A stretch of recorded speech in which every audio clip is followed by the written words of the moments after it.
They went after a human Childao, but the honey badger got there first. Part 1. The morning sun rose over New Jeju, painting the sky in shades of purple and orange. The human colony was still small, with only 3,000 people calling this distant world their home. They had been here for 15 years, slowly turning the alien planet into a place where Earth life could grow. Minji walked through the tall grass near the edge of the settlement.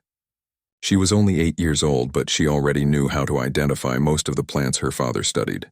Her small backpack was filled with sample containers and a datapad. Today she wanted to find the blue flowers that had started blooming near the forest line. Her father, Daeho, worked as the colony's main scientist who studied Earth animals and how they lived on this new world. Her mother, Hyejin, ran the colony's daily operations from the central hub. Both were busy people, but they always made time for Minji. Taeyang, a 12-year-old boy who lived 3 houses down, was supposed to be watching her. But he had gotten distracted when someone needed help fixing a broken water pump near the main square.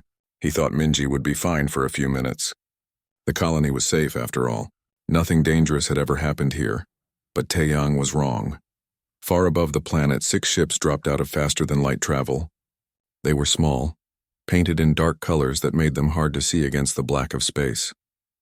Inside these ships were warriors from the Vrex Imperium, a group of reptile-like aliens who believed they were superior to all other species in the galaxy. Commander Krell sat in his command chair, looking at the screens that showed the human colony below. His scales were a deep green, and his yellow eyes were cold and calculating. He had a mission, and he intended to complete it perfectly. The Vrex Imperium wanted this planet. The world had good resources and a nice location. But they did not want to fight a war to get it. Wars were expensive and took time, so the Vrex leaders had come up with a different plan. They would take a human child. They would show the humans how weak and vulnerable they were.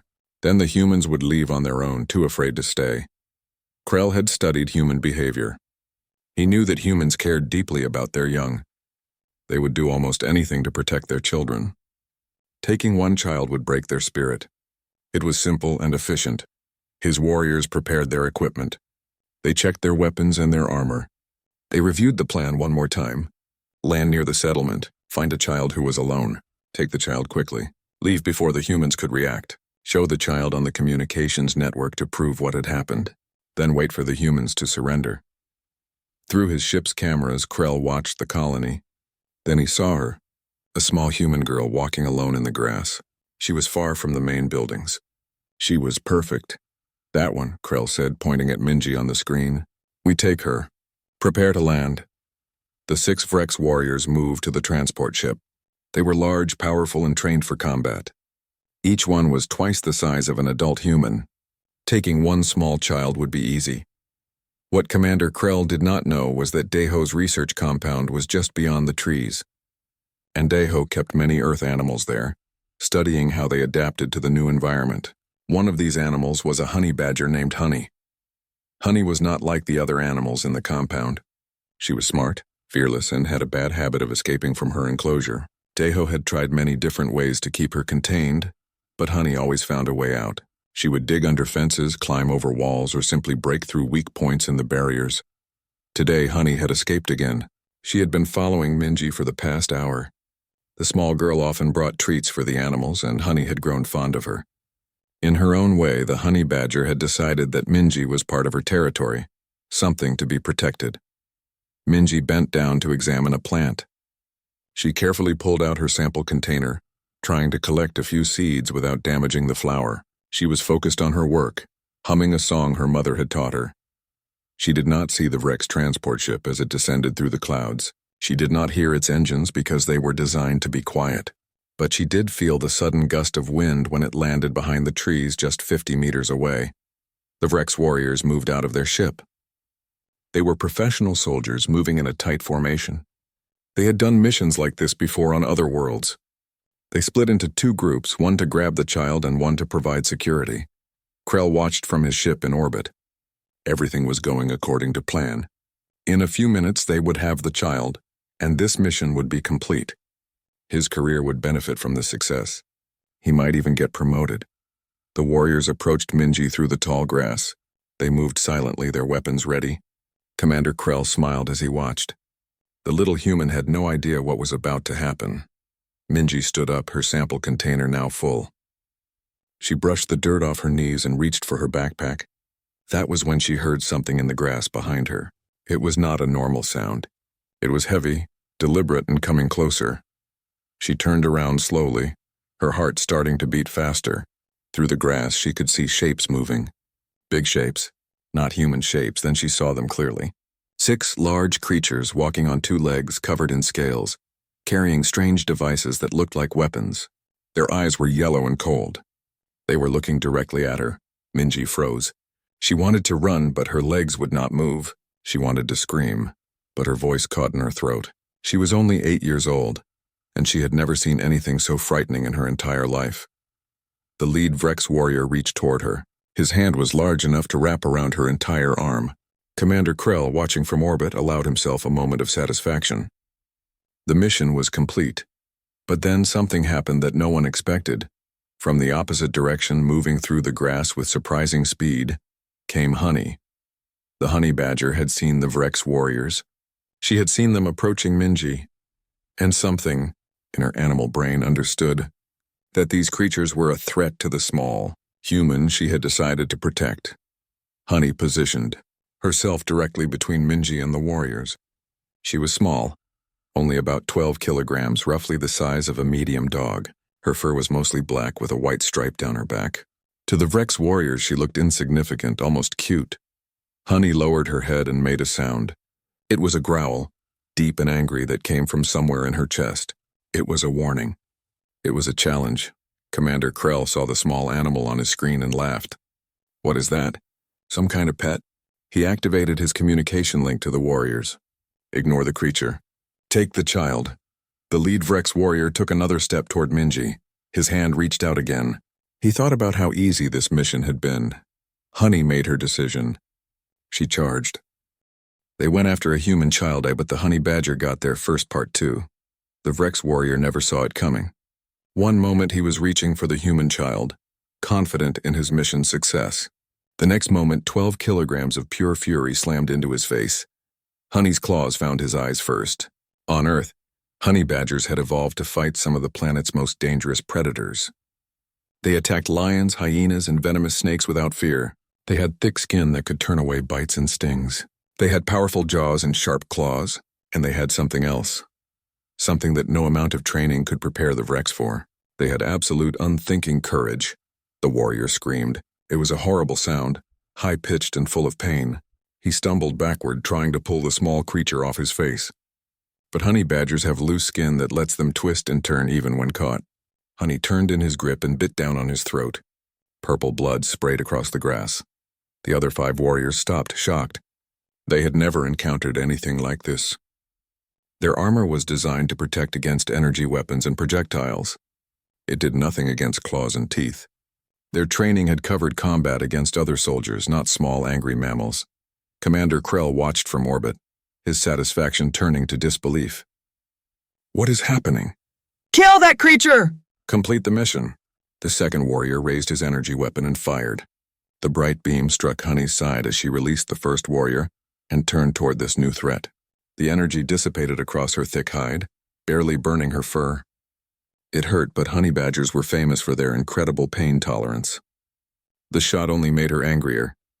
Honey launched herself at the second warrior. She went for his legs first, her teeth sinking into the soft spot behind his knee joint. The warrior howled and fell. Honey climbed up his body, her claws leaving deep gouges in his scales, and went for his face. Minji finally found her voice. She screamed. It was loud and clear, cutting through the chaos. Then she did exactly what her father had taught her to do in an emergency. She ran toward the research compound, toward safety, still screaming as loud as she could. 3 more warriors moved to intercept her, but Honey saw them. The honey badger left the second warrior and charged at the ones chasing Minji. She was like a furry missile, unstoppable and fierce. The Vrex scattered, no longer thinking about their mission, only about protecting themselves from this insane Earth creature. Back in the colony, Taeyang heard the screaming. His heart dropped. That was Minji's voice. He dropped the tools he was holding and ran. His hand found the emergency beacon on his belt and pressed it hard. All across the colony, alarms began to sound. Deho was in his laboratory when the alarms went off. He looked up from his work, confused for a moment. Then he heard the direction of the screaming. His laboratory was designed to keep animals in, but he smashed through the emergency exit door like it was paper. He ran toward his daughter's voice. Hyejin was in a meeting when the alarm sounded. She was on her feet instantly, grabbing the weapon she kept in her desk drawer. She had been a military officer before becoming a colonial administrator. Those instincts never went away. She barked orders into her communicator as she ran. Every able adult in the colony was armed and trained. This was a frontier world. They had always known danger might come. In the clearing, the Vrex mission was falling apart. The first warrior was down, his face a ruin. The second warrior was trying to crawl away, leaving a trail of purple blood. The third warrior had deep claw marks across his chest and was backing toward the ship. The other three were trying to shoot Honey, but she was too fast, too unpredictable. She would attack one warrior, then instantly change direction to attack another. Commander Krell could not believe what he was seeing. 6 trained warriors defeated by a single small animal. It was impossible. It was embarrassing. It would ruin his career. He had to salvage this somehow. Retreat, he ordered. Get back to the ship now. The warriors did not need to be told twice. They ran. Honey chased them, still attacking, still furious.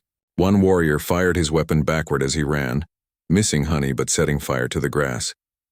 Minji reached her father just as he came around the corner of the research compound. She crashed into him, crying, shaking but alive. Deho held her tight, checking her for injuries. She was fine, scared but not hurt. Stay here, he told her, pushing her behind him, but Minji grabbed his arm. Honey, she said. Honey saved me. Deho looked past the compound and saw what his daughter meant. There in the clearing was his honey badger, covered in purple Vrex blood, still chasing the alien warriors toward their ship. Despite the terror and chaos, Deho felt a strange moment of pride. That was his research subject. That was the animal he had brought from Earth. 20 armed colonists arrived at the clearing within 3 minutes. Hyejin led them, moving in a tactical formation. But there was no battle to fight. The Vrex ship was already lifting off, its landing gear still deploying. The warriors had thrown themselves inside, not bothering with proper loading procedures. They just wanted to escape. Honey stood on the landing site, watching the ship rise. She was still angry. The threat was leaving, but she wanted to make sure it kept leaving. She barked at the departing ship, a sound of defiance and victory. The ship gained altitude quickly. Commander Krell stared at his screens in shock. 3 of his warriors were seriously wounded. 2 more had injuries that would require medical treatment. All of them were terrified. And all because of one small Earth creature.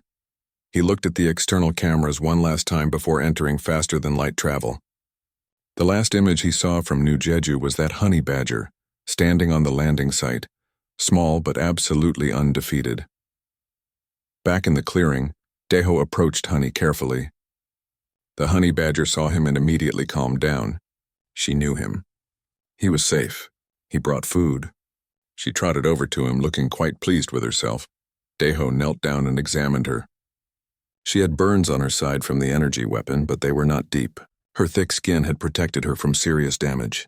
She had some scratches, but nothing major. She was essentially fine. Good girl, Deho said softly, checking her injuries. You crazy, wonderful, terrifying girl. Minji came out from behind the compound and ran to them.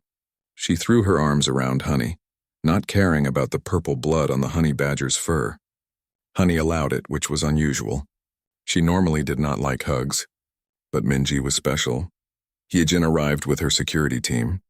She looked at the scene in the clearing. Scorch marks from energy weapons, purple blood everywhere. Her daughter, safe. Her husband examining a honey badger. 3 wounded Vrex warriors who had not made it back to their ship were lying in the grass, moaning in pain. Someone want to explain what just happened? Hyejin asked. Taeyang arrived out of breath from running. He saw Minji alive and nearly collapsed in relief. I'm sorry, he said immediately. I'm so sorry. I should have been watching her. But Hyejin was not listening to Taeyang. She was looking at the honey badger. Then she looked at her husband. Deho, she said carefully. Did your research animal just fight off a Vrex abduction team? Yes, Deho said. He picked up Honey carefully, mindful of her burns. Yes, she did. Heejin looked at the wounded Vrex, then at the departing ship's contrail in the sky, then back at the honey badger. As a military officer, she had seen many strange things, but this was new. "We need to call Earth Command," she said finally, "and we need to secure those prisoners. And someone get the medical team out here." She paused.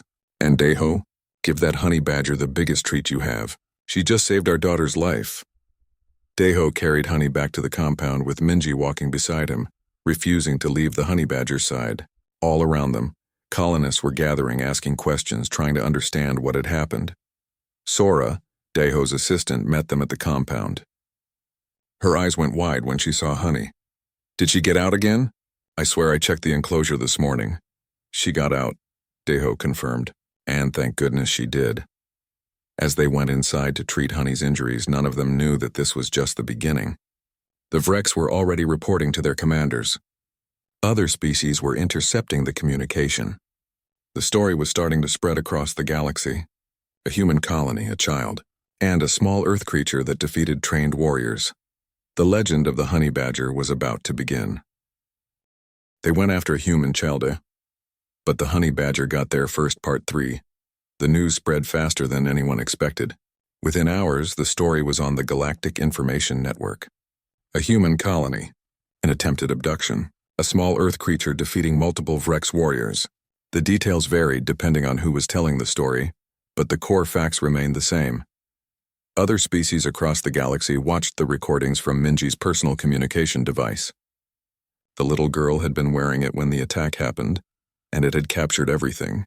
Millions of beings watched as Honey charged the Vrex warriors. They saw her fearless attack. They saw trained soldiers retreating from a single small animal. For many species, it was terrifying. For others, it was fascinating. But for everyone, it raised the same question. What else did the humans bring from their world? On New Jeju, life had changed overnight.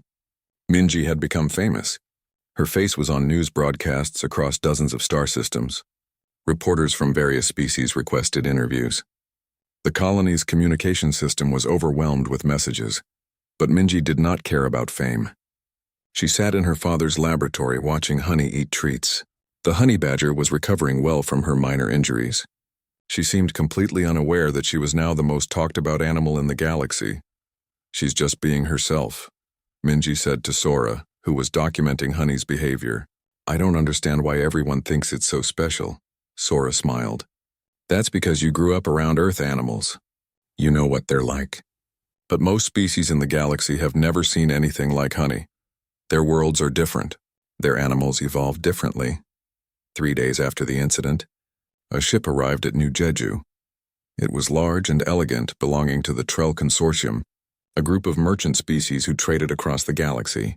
On board was Ambassador Jiho, a human who worked as a liaison between Earth and the Trell, along with Carix, a Trell captain who looked like a large insect with multiple arms and a shimmering carapace. Yejin met them in the colony's main hall. Bowman, the colony's security chief, stood nearby. He was a former Earth military officer, built like a wall, and he was not happy about all the attention the colony was receiving. "Ambassador Jiho, Captain Carix," Yejin greeted them. "Welcome to New Jeju." "Thank you for seeing us," Jiho said. He was young for an ambassador, but he had a reputation for being smart and careful. "We come with questions, but also with trade proposals. The consortium is very interested in learning about Earth biology." Carix clicked his mandibles, which was the Trell equivalent of nodding. "The honey badger. We must understand it. Is it a weapon? A soldier? How many do you have?" Heejin exchanged a glance with Bowman. "Would you like to meet our xenobiologist? He can explain better than I can." They found Diho in his laboratory, preparing a presentation he had been asked to give to the galactic scientific community. When he saw the visitors, he smiled tiredly. He had not slept much in the past 3 days. "You want to know about honey badgers," he said. It was not a question. Everyone wanted to know about honey badgers. "Yes," Carrick said eagerly. "How do you control them? What weapons do you give them? How do you make them fight?" Deho laughed. It was a tired, slightly hysterical laugh. "We don't control them. We don't give them weapons. We don't make them do anything. Honey badgers are just like that naturally." He brought up images on his screen. Honey badgers in Africa fighting lions. Honey badgers in Asia. attacking prey larger than themselves. Honey badgers raiding beehives, eating venomous snakes, digging through concrete walls. They evolved on Earth, Deho explained. Our planet is classified as a Class 12 death world. That means it's one of the most dangerous planets in known space. The competition for survival is incredibly intense. Honey badgers evolved to fight everything. They have thick skin, strong jaws, sharp claws, and absolutely no sense of fear. They're not the biggest predators on Earth. They're not even in the top 20, but they're one of the most aggressive. Carrix was silent for a long moment. Then he said, "You have 20 predators more dangerous than this?" "Oh, much more than 20, Deho said casually. "We have great white sharks, saltwater crocodiles, tigers, bears, hippos, Cape buffalo, elephants, or the list goes on. Honey badgers are actually quite small compared to most of Earth's apex predators." The trail captain took a step backward. Ambassador Jiho just nodded. He had grown up on Earth, he knew. "This is what we're trying to explain to the galaxy," Jiho said. "Humans didn't create the honey badger as a weapon. It's just a normal animal from our world. Earth shaped us, and it shaped everything else that lives there." The news of this conversation spread quickly. Within a day, dozens of species were accessing Earth's biological databases, studying the planet's wildlife. What they found shocked them. Earth was more dangerous than they had imagined. The variety of predators, the aggressive plant life, the extreme weather, the diseases. Everything about Earth seemed designed to kill, and humans had not just survived there. They had thrived. They had become the dominant species on a world filled with creatures that could easily kill them. The Vrex Imperium was particularly disturbed by these findings. Commander Krell had been demoted and reassigned to a remote outpost. The warriors who survived the encounter with Honey were in counseling. One of them refused to take any assignments near human territory ever again. But one Vrex commander, War Master Thex, was not ready to give up. He was older than Krell, more experienced and more cunning. He reviewed all the data on Earth and its species.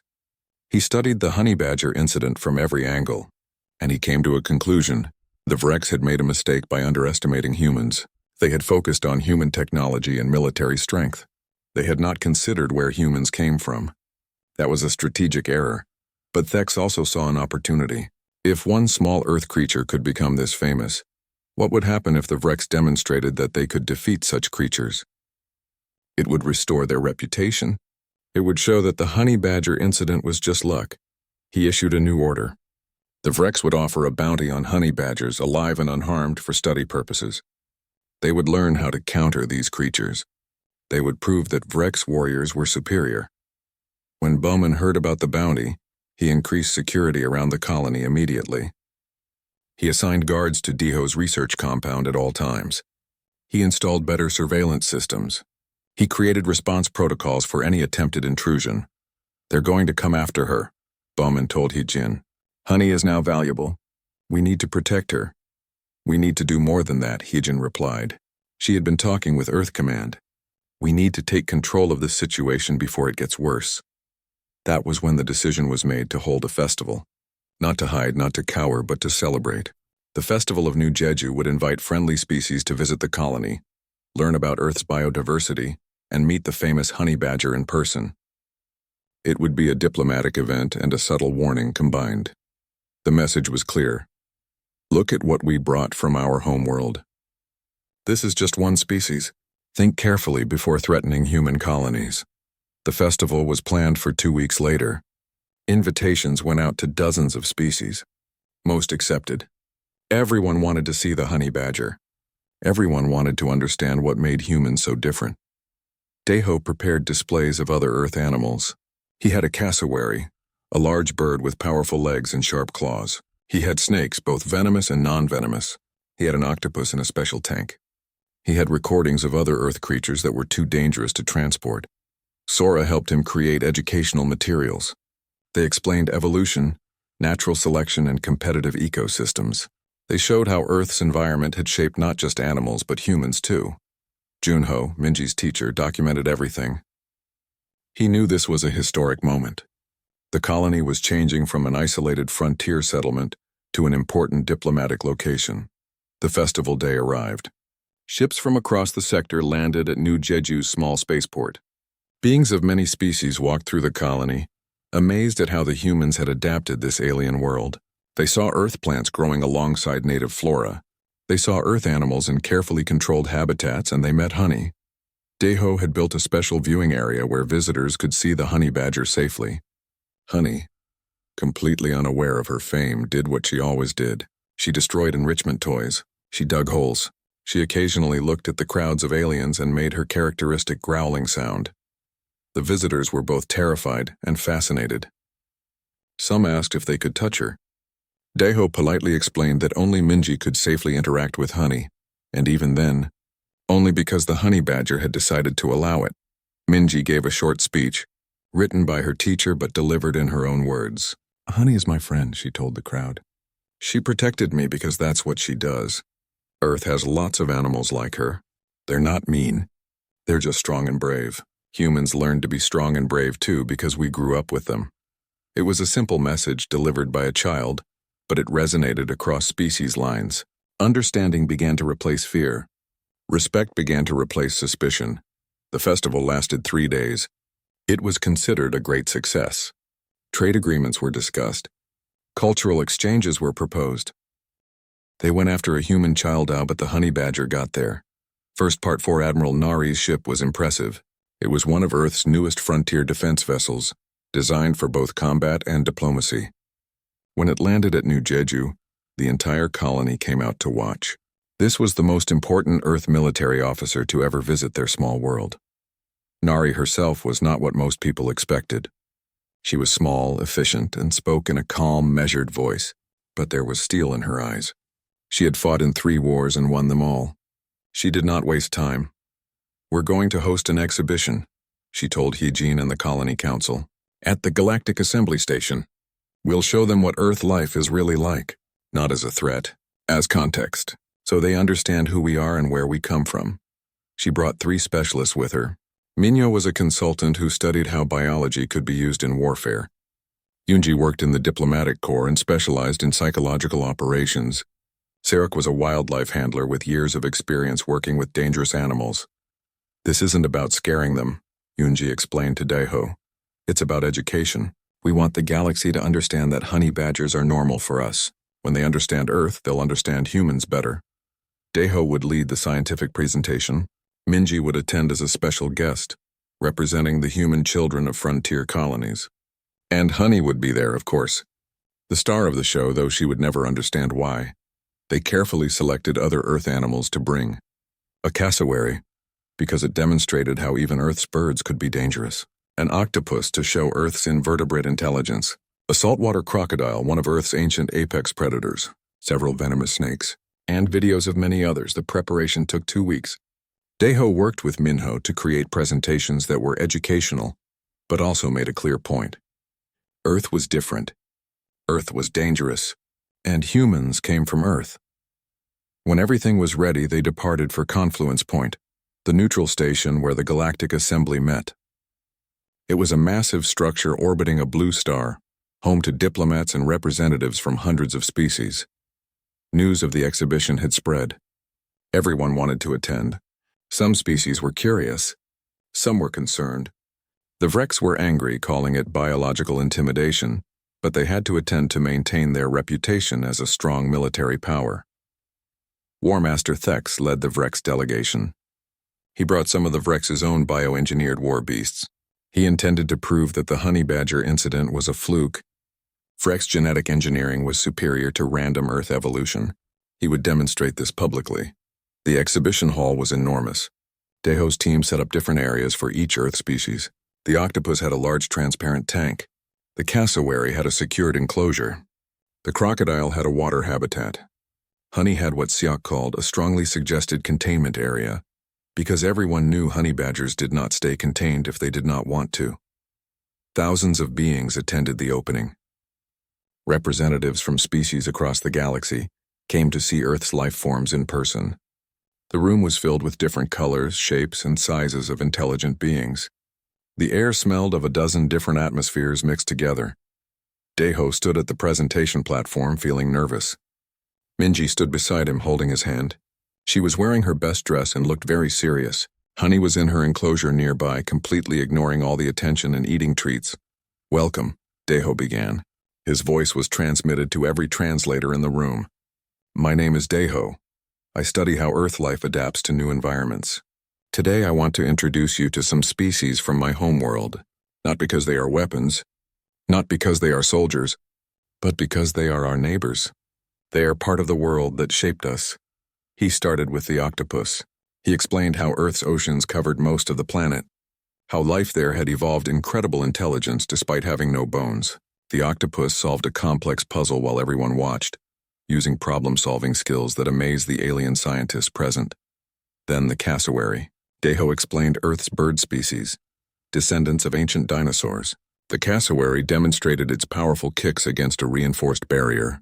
The sound echoed through the hall. Several species in the front row moved back nervously. The crocodile was next.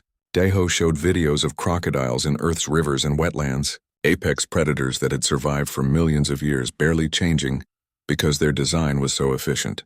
The crocodile in the tank watched the crowd with ancient, patient eyes. Then came the videos of other Earth species. Great white sharks launching themselves from the water, grizzly bears taking down prey twice their size, tigers stalking through jungles, hippos overturning boats, Cape buffalo charging, elephants demonstrating incredible intelligence and strength. The room was silent. Species that had never heard of Earth before were learning what a Class 12 death world really meant. Species that had heard of Earth but not understood were now beginning to comprehend. Finally, Deho talked about honey badgers. He showed videos of honey species in their natural habitat, fighting lions, raiding beehives, eating venomous snakes, breaking through barriers. He explained their thick skin, their powerful jaws, their fearless nature. This is normal for Earth, he said quietly. Honey badgers are not special compared to many Earth species. They are just very, very good at surviving, like everything else from our world. Then War Master Thex stood up. Impressive, he said, his translator making his voice sound smooth and confident. But evolution is slow and inefficient. The Vrex Imperium has created superior creatures through genetic engineering. I propose a demonstration. Your Earth creatures against our war beasts. Let the assembly see which is truly superior. There was murmuring throughout the hall. This could go very wrong very quickly. But Yunji had prepared for this possibility. She whispered something to Admiral Nari, who nodded. We accept, Nari said. But on our terms. Controlled environments, scientific observation. No harm to any creatures. We compare behavior and capability, not combat strength. Thex agreed, confident in his war beast's superiority. Over the next day, various tests were conducted in secure areas. Problem-solving challenges, stress response evaluations, adaptability tests, simulated predator-prey dynamics. The Vrex war beasts performed well. They were designed for specific purposes and excelled in those areas. They were strong, fast, and followed commands perfectly. They were impressive examples of genetic engineering. But Earth's creatures did something the Vrex had not anticipated. They were unpredictable. They adapted to new situations in unexpected ways. The octopus solved a puzzle designed for the Vrex creatures by using a method the engineers had not programmed into their simulations. The cassowary displayed territorial aggression so intense that even the Virax handlers retreated, and Honey escaped from her secure observation area by finding a ventilation shaft that supposedly was too small for her. She squeezed through it like liquid and appeared in the main exhibition hall, causing a brief evacuation until Minji arrived to calm her down. The real impact came during the final presentation. Yunji gave a diplomatic speech that was brief but powerful. She stood in front of images showing Earth's wildlife, her voice calm but firm. These are not weapons, she said. We did not design them for war. We simply grew up next to them. Earth is our home, and this is normal for us. We share our colonies with these species because they are part of our world, part of our heritage. When you threaten a human colony, understand that you are not just threatening humans. You are threatening the children who grew up learning to respect nature's power. You are challenging people who learned courage by living alongside creatures that could kill them. She paused, letting her words sink in. We do not want war. We want understanding. We want our neighbors in the galaxy to know who we are. Not to fear us, but to respect us. The assembly representatives discussed among themselves for hours. The Trell Consortium was fascinated and immediately proposed trade agreements. They wanted Earth's expertise in biology, in adaptation, in understanding dangerous ecosystems. The Krill Unity, A defensive alliance of smaller species requested a mutual protection treaty. Even some species that had previously ignored humanity now expressed interest in diplomatic relations. The Virex were isolated. Their demonstration had backfired. Their engineered war beasts were impressive but predictable. Earth's creatures were terrifying precisely because they were unpredictable, shaped by millions of years of competitive evolution rather than careful design. War Master Thek sat in his quarters after the exhibition, reviewing everything he had seen. He was experienced enough to recognize a strategic defeat when it happened. The Vrex Imperium's reputation had been damaged, not enhanced. The humans had won without fighting. He made a decision. He requested a private meeting with Hyegen. When they met, away from the public areas, he made an unexpected proposal. A treaty, he said, between the Vrex Imperium and humanity. We will recognize all human colony claims. We will cease hostilities. In exchange, you provide consultation on Deathworld species adaptation for our frontier colonies. Hyegen was surprised but careful. Why? Because I am not a fool, Thex replied. We measured your weapons, your ships, your technology. We forgot to measure your world. They went after a human Childa, but the honey badger got there first. Part 5 Admiral Nari's fleet left Confluence Point immediately, engines running at maximum speed. But faster than light travel still took time. They would arrive at New Jeju 12 hours after the projected Vrex attack. The colony would have to defend itself. On New Jeju, Bowman's deputy Kyung received the warning message. He was a calm man, experienced in crisis management. He did not panic. He activated the colony's defense protocols and gathered everyone who could fight. The problem was simple. Commander Krell's rogue faction had 15 ships and 300 warriors. New Jeju had 3,000 people, but most were civilians. They had some weapons, some training, but they were not soldiers. Against a determined military assault, they could not win a traditional fight. But Hyegen had sent another message along with the warning. One word: protocol. Kyung understood. He contacted Sora and the xenobiology team. They had work to do. Minho had developed something during his time studying the colony's Earth species.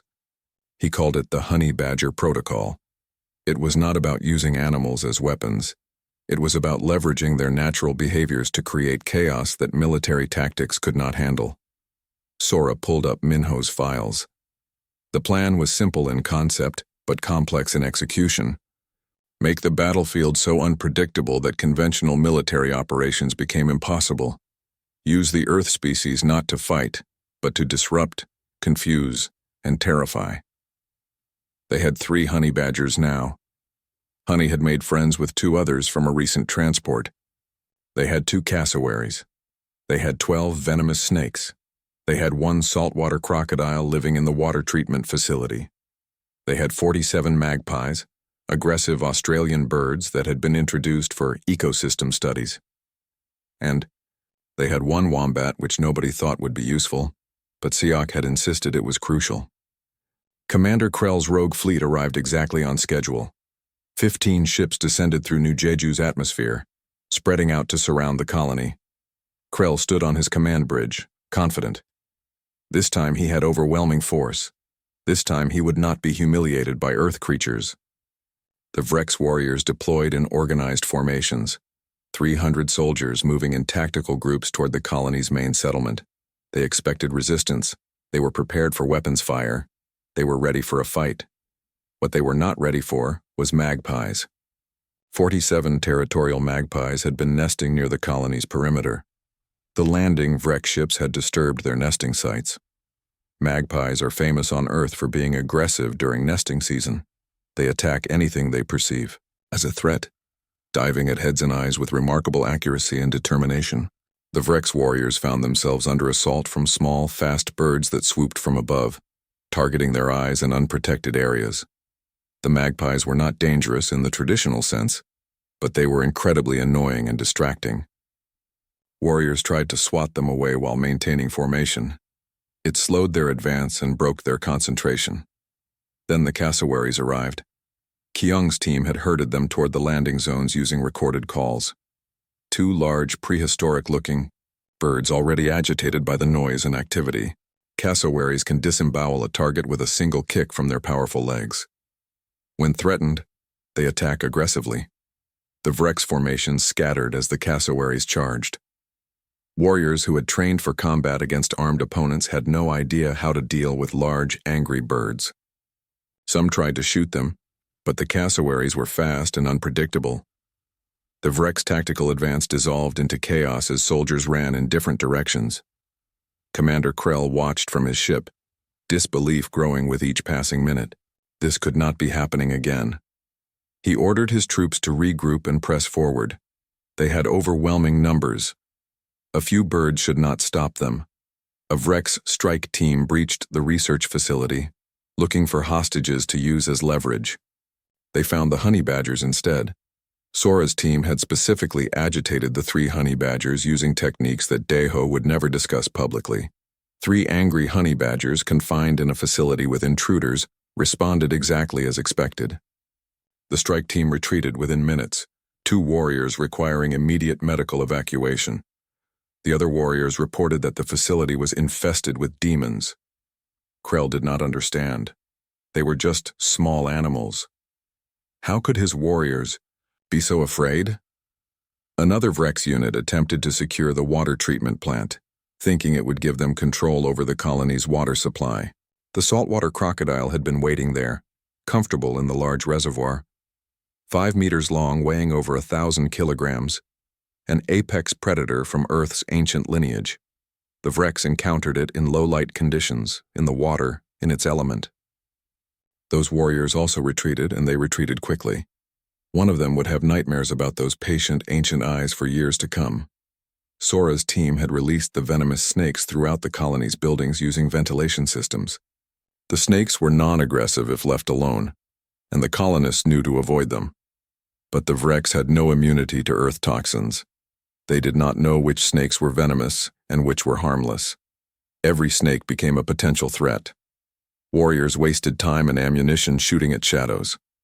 Kyung's security forces used guerrilla tactics, harassing the Vrex units and leading them into prepared areas. Instead of trying to hold positions, they were mobile, forcing the Vrex to chase them through an environment filled with angry magpies, aggressive cassowaries, escaped honey badgers, and potentially venomous snakes. The Vrex warriors began to break. They had trained for traditional combat. They had practiced assault tactics and urban warfare, but nothing had prepared them for this. Every building might contain snakes. Every open area might have birds attacking from above. Every encounter with small mammals might result in serious injuries.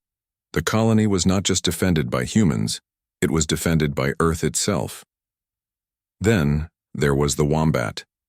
A Vrex command unit had taken over what they thought was an abandoned storage facility. It was actually the Wombat's burrow.